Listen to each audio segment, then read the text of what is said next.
kitchen nightmares, right? You ever, I think it's like Ramsey Chef Kitchen Nightmares.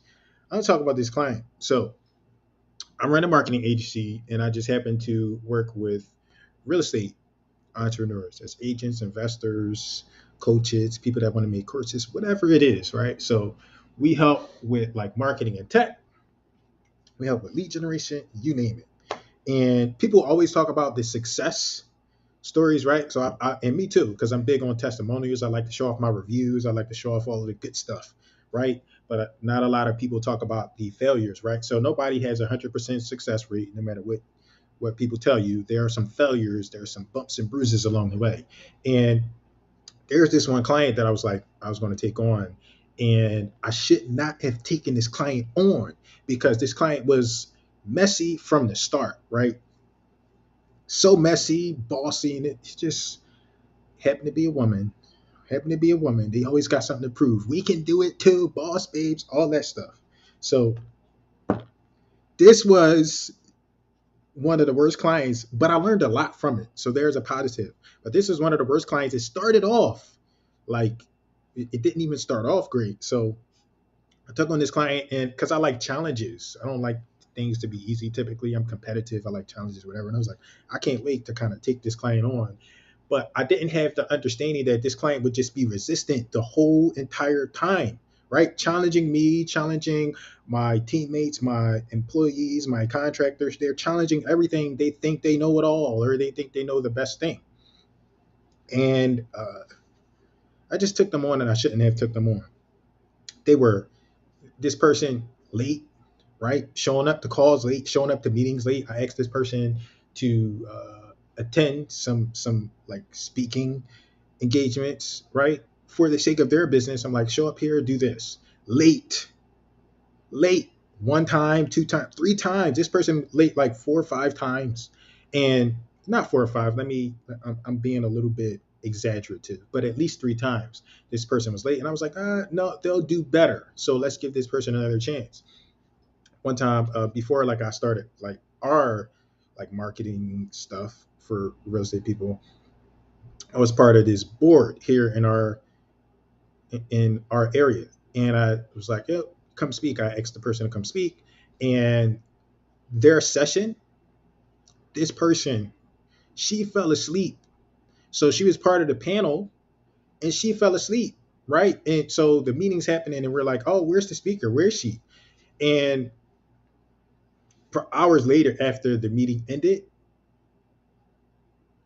she texted me. She was like, "Oh, I'm sorry, I fell asleep." I was like, what the hell? I was like, okay, maybe it's a mistake. But then I invited this person this time, 2 more chances this year. I invited this person to speak for someone else that I have a relationship with, and because they kind of know their stuff, like their business, but or what they do. I'm not even going to say their business because there's a difference between being good at something and having a business. So they know what they're doing in a certain aspect of business. So it's like, all right, come speak. And the person does pretty okay presentations, but the other stuff needs to be fixed, right? You got to be timely. You got to be promptly. You got to have your presentation together. This person was a mess. Anyway, I took on this client and I was like, took on this client for coaching purposes, right? But what I've realized is that this client wanted a project done, but they didn't want to pay the price to have the project done, right? So I tell people our prices, what our prices are to whatever, and when they see those numbers, they're oh, well, you can't afford it, and they want to oh, then I'll do coaching, right? So what people are really coming in is they want a service, but they go down to coaching because they want to be cheap. If we're going to be honest, so this person essentially wanted a service done, so they wanted us to build their funnel, their marketing funnel, and they came in as coaching. So we did that, and we were doing it project by project.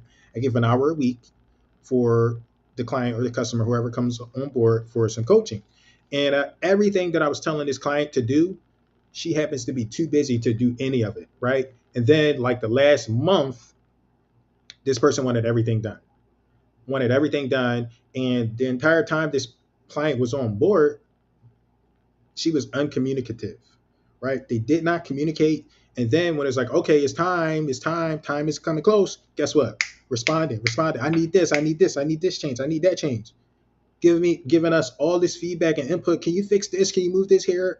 And it's like it's kind of too late for you to do this. The last thing, the last compromise, the last solution I came up with was like, all right, let's just do, because we're not. I'm not going to tell my guys to do work for free. We need to get paid. So the last thing was like, look, to kind of make the situation better, what I'll do is we'll do a working session. You find 3 to 4 hours of time, and we'll sit here and do this together. Because I'm not going to do the work for you. That's not how it works. You pay for coaching, not a done for you service. And that's been a constant battle, a back and forth that we've had the entire time. And this person is just not understanding. Oh, I'm not understanding. It's very clear in the um, the description of the product when you purchase. This is how it's going to work, right? We set up your funnel, and then you get coaching. But this person, they the person wasn't paying attention to the details. They wanted us to do everything for them, right? We'll set some stuff up, but we're not going to do all of the work. Anyway, I learned a lot from this client, this frantic, messy client. And I was like, you know what? I can't take on any more clients like that, because all of the time that I invested in that unruly client, I could have been investing in a client elsewhere. And yeah, like typically when we're first starting out, or we don't have a lot of experience, or we don't have coaching and mentorship or something like that, we want any and every client. And for a long time, I was listening to wrong input from people. But then I start, I have a coach, and I start paying attention. I start getting a little bit further. And it's like, don't deal with clients like that. Don't deal with people like that, right? Another thing is, they said, it's like, don't deal with people. This person didn't even understand the like the purpose of a coach, right? So for a long time, I asked this person, like, why don't you invest in a coach? Why don't you invest in a coach? And I'm not even talking about me, like not a marketing and tech coach, right? That's kind of what we do, like marketing and tech. I'm like, just a coach, period. And this person was like, no, I don't need a coach. I don't believe in a coach. And that's okay. Like, maybe not everybody does, but I just did a podcast interview, and most people can benefit from a coach as long as you utilize the coach correctly. Don't go in being difficult, not applying or listening to advice. Utilize the coach. So I learned, basically, the bottom line is, I learned that this person did not come in for coaching. This person came in for a service and a product. They wanted an end result, but they didn't want to pay for that end result, and they didn't want to do the work. So the coaching, I basically have three models. I have a do-it-yourself, which is my courses, my YouTube videos, all of the content that's out there that does not require me to be there, right? We've got that. Then we've got the do it with you, which is what most people come in and pay for, right? Because they're individuals. They can't handle uh, our full suite. They don't have a full business. They're still like operating as an individual. So they got to come in and go to the in between, which is done with you. I'll show you some stuff to do. We'll do some of this together, 1 hour per week. And then we have a done for you where we handle everything. You don't have to do anything but worry about your leads. That's it. You worry about calling and following up on your leads, whether it's Facebook, Google, whatever it is. So, or even the funnel or building your course, like we'll do all of that for you. But a lot of people, some people can't afford it. So this person came in, wanted a marketing funnel, and then last minute they changed a bunch of stuff, argue me down. Oh no, this is the same objective. Leads and a website are the same thing, and it's just not the same thing. I kept telling this person over and over and over again. And during one of our calls, I was like, "All right, go ahead. You show me, make the change, since it's so simple, right? Since that coding is not what I'm saying it is, despite my expertise and my experience. Why don't you show me?" And he showed me. They tried to do it, and it was absolutely wrong. So the bottom line is that I learned to be careful taking on unruly and resistant clients, right? I learned that, like, you can't handle and you can't please everybody. I did my absolute best for this person, my absolute best. And we don't get a lot of complaints. And all of our time and servicing people, we've had one refund from this guy, and he was in like overseas or overstate or something like that. And the only reason he refunded was because he couldn't afford it. It wasn't nothing. It had nothing to do with our service, nothing to do with our products. So I'm not saying we're going to be 100%, but we serve great. We give great service, and we got great products, and it's worth every penny. Never had to give a refund. So this person was just difficult. I learned a lot. Um, they wanted a service. They didn't really want coaching. They don't understand coaching, and that person honestly needs a business coach. They need a business coach. They need a life coach. They need all kinds of coaching, all kinds of coaching. So I just wanted to hop on and rant about that, right? Client nightmares, because people always talk about the success, but they don't tell you about the failures. And they kind of separate the two, success and failure. They're not separate. They're part of the same thing. I know it's airy fairy when you say that, but they are the same thing, right? They're part of the same thing. Success and failure, they're all part of the journey. You can learn something from each. So that's a client nightmare. That was a nightmare. I'm never going to take on a person like that anymore. Headstrong, think they know it all.